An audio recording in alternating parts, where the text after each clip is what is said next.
तो साथियों, मैं प्रभाकर द्विवेदी, प्रदेश अध्यक्ष। साथियों, यह हमारा एकमात्र ऐसा चैनल है जो आप सबको बराबर हर चीज़ की अपडेट देता रहता है जो स्वास्थ्य विभाग से रिलेटेड हैं। उसमें कब कौन सा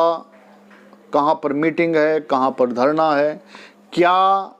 आप लोगों के फेवर में, क्या आपके विरुद्ध कोई भी शासनादेश या कोई भी आदेश आया है, हम सभी चीज़ से आपको अवगत कराते रहते हैं। जो लोग हमारे चैनल पर अभी नए विजिट कर रहे हैं तो चैनल को सब्सक्राइब कर लें, बेल आइकन दबा दें। चलते हैं अगली खबर की ओर। नमस्कार साथियों, ये उत्तर प्रदेश राष्ट्रीय स्वास्थ्य मिशन संविदा कर्मचारी संघ की तरफ से पत्र जारी हुआ है। इसमें क्या लिखा है कि सेवा में प्रमुख सचिव चिकित्सा स्वास्थ्य एवं परिवार कल्याण उत्तर प्रदेश शासन लखनऊ। विषय है राष्ट्रीय स्वास्थ्य मिशन के अंतर्गत प्रदेश में कार्यरत संविदा कर्मचारियों की 5 सूत्रीय मांगों के पूरा न किए जाने पर उत्तर प्रदेश राष्ट्रीय स्वास्थ्य मिशन संविदा कर्मचारी संघ रजिस्टर द्वारा घोषित आंदोलन के संबंध में महोदय सादर अवगत कराना है कि राष्ट्रीय स्वास्थ्य मिशन के अंतर्गत प्रदेश में लगभग 80,000 की संख्या में संविदा कर्मचारी कार्य कर रहे हैं, जिनको कोविड-19 जैसी वैश्विक महामारी में पिछले 1 वर्ष से निरंतर अपनी सेवा प्रदान कर अपना महत्वपूर्ण योगदान दिया है। इन कर्मचारियों में हमारे हजारों की संख्या में ऐसे कर्मचारी भी हैं जो 10,000 रुपये तक मासिक मानदेय पर अपने गृह जनपद से काफ़ी दूर रहकर कार्य कर रहे हैं, जो कि न्यूनतम मानदेय प्रदान किए जाने की श्रेणी से बाहर हैं और वर्तमान समय की महंगाई के दौर को देखते हुए इतने कम मानदेय में जीवन यापन कर पाना एक चुनौती से कम नहीं है। महोदय, उपरोक्त के संबंध में पुनः आपका ध्यान संगठन की मूलभूत मांगों की तरफ आकृष्ट कराना है, जिसके संबंध में उत्तर प्रदेश राष्ट्रीय स्वास्थ्य मिशन संविदा कर्मचारी संघ का प्रतिनिधि मंडल पहले भी बहुत बार मिशन निदेशक एनएचएम व अपर मुख्य सचिव चिकित्सा स्वास्थ्य एवं परिवार कल्याण के समक्ष इन बिंदुओं को प्रस्तुत भी कर चुका है। नंबर 1, स्थानांतरण नीति। उत्तर प्रदेश में राष्ट्रीय स्वास्थ्य मिशन के अंतर्गत तैनात संविदा कर्मचारियों के गैर जनपदीय स्थानांतरण प्रक्रिया पर गत वर्ष कोरोना वैश्विक महामारी के चलते रोक लगा दी गई थी, जिससे गैर जनपदों में तैनात स्वास्थ्य संविदा कर्मचारियों का स्थानांतरण नहीं हो पाया था। महोदय को अवगत कराना है कि प्रदेश में राष्ट्रीय स्वास्थ्य मिशन के अंतर्गत तैनात संविदा कर्मचारियों में हजारों की संख्या में ऐसे कर्मचारी संविदा पर तैनात हैं जो अपने गृह जनपद से 200 से 1000 किलोमीटर की दूरी पर गैर जनपद में तैनात होकर विषम परिस्थितियों में रहते हुए भी निरंतर अपनी सेवाएं प्रदान कर रहे हैं, जिनमें ज्यादातर संख्या में महिला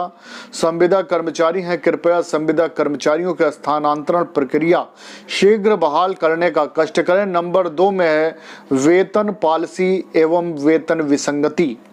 स्वास्थ्य संविदा कर्मचारियों हेतु कोई वेतन पॉलिसी न होने के कारण पिछले लगभग 16 वर्षों से अनवरत कार्य करते हुए तथा एक समान पद और समान योग्यता होते हुए भी हम संविदा कर्मचारियों के एक समान मानदेय नहीं मिल पा रहा है, जिससे हम समस्त को वेतन विसंगति का सामना करना पड़ रहा है। 80,000 कर्मचारियों में मुख्यतः सर्विस डिलीवरी, मानव संसाधन और मैनेजमेंट कर्मचारी के रूप में कार्यरत हैं, जबकि सर्विस डिलीवरी मानव संसाधन में अधिकतम पद राज्य में नियमित कर्मचारियों के सापेक्ष पूर्व से ही निर्धारित हैं और मैनेजमेंट मानव संसाधन में बहुत से ऐसे पद हैं जिनका वेतन शैक्षिक अर्हता और अनुभव के आधार पर तय किया गया है, लेकिन सिर्फ कोई निर्धारित वेतन पॉलिसी न होने के कारण वेतन विसंगति आज भी व्याप्त है, जबकि इसके निवारण हेतु भारत सरकार द्वारा वेतन विसंगति को दूर करने हेतु वर्ष 2016 से प्रत्येक वर्ष लगातार 3% अतिरिक्त बजट उपलब्ध कराया जा रहा, लेकिन विभागीय उपेक्षा के नंबर 3 पे बिंदु आउटसोर्स नीति के लिए है। राष्ट्रीय स्वास्थ्य मिशन के अंतर्गत आउटसोर्स के माध्यम से कार्यरत कर्मचारियों को पदानुरूप निर्धारित मानदेय नहीं मिल पाता और समय समय पर संबंधित एजेंसी द्वारा रिन्यूअल के नाम पर कर्मचारियों से धन उगाही भी की जाती है। कृपया आउटसोर्स के माध्यम से कार्यरत कर्मचारियों को जिला स्वास्थ्य समिति राज्य स्वास्थ्य समिति के तहत समायोजित किया जाए। नंबर 4 पे है कि 25% कोविड प्रोत्साहन राशि वैश्विक महामारी कोविड-19 में संविदा कर्मचारियों द्वारा front line worker corona virus के रूप में कार्य कर कोविड मरीजों की screening, sampling, rapid response team, contract tracing, जिला स्तर पर L1 व L2 के आइसोलेशन वार्ड में ड्यूटी और होम आइसोलेशन वाले मरीजों को दवा किट वितरण आदि कार्य को अपनी जान को जोखिम में डालकर अपने दायित्वों को पूर्णतः निर्वहन किया है, जिसकी सराहना सरकार ने भी किया है। लेकिन सरकार द्वारा घोषित 25% प्रोत्साहन राशि हेतु राष्ट्रीय स्वास्थ्य मिशन के तहत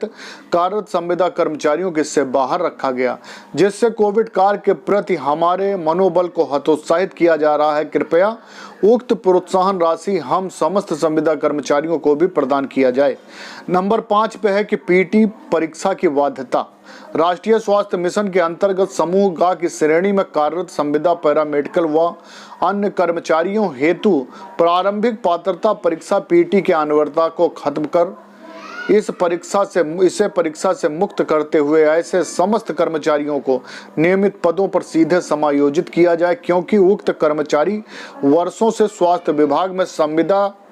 के अंतर्गत कार्य कर रहे हैं। महोदय, संगठन के उपरोक्त 5 सूत्रीय मांगों पर यदि शीघ्र ही संज्ञान नहीं लिया गया तो संगठन पूरे प्रदेश में निम्नानुसार आंदोलन करने को बाध्य होगा, जिसकी पूर्ण जिम्मेदारी विभाग के उच्चाधिकारियों व शासन की होगी, जिसमें 15-16 जुलाई 2021 को समस्त संविदा कर्मचारी काला फीता बांधकर विभागीय कार्यों का संपादन करेंगे। 17-18 जुलाई 2021 को अपनी ड्यूटी के प्रारंभ में उपस्थित रहकर 1 घंटे कार्य का बहिष्कार तथा 19, 20 व 21 जुलाई 2021 को 2 घंटे कार्य का बहिष्कार करेंगे। 26 जुलाई को मिशन निदेशक NHM के कार्यालय का घेराव करेंगे। डॉक्टर आम तवाब, ठाकुर मयंक प्रताप सिंह और ये सभी को आवश्यक कार्रवाई हेतु प्रेषित भी कर दिया गया है। तो चलते हैं, बताते हैं आपको इससे रिलेटेड कोई भी खबर आगे आती है तो हम आपको बराबर अपडेट करते रहेंगे। बाकी तब तक के लिए आप लोग तैयारी करें। बहुत बहुत धन्यवाद है, बहुत बहुत धन्यवाद।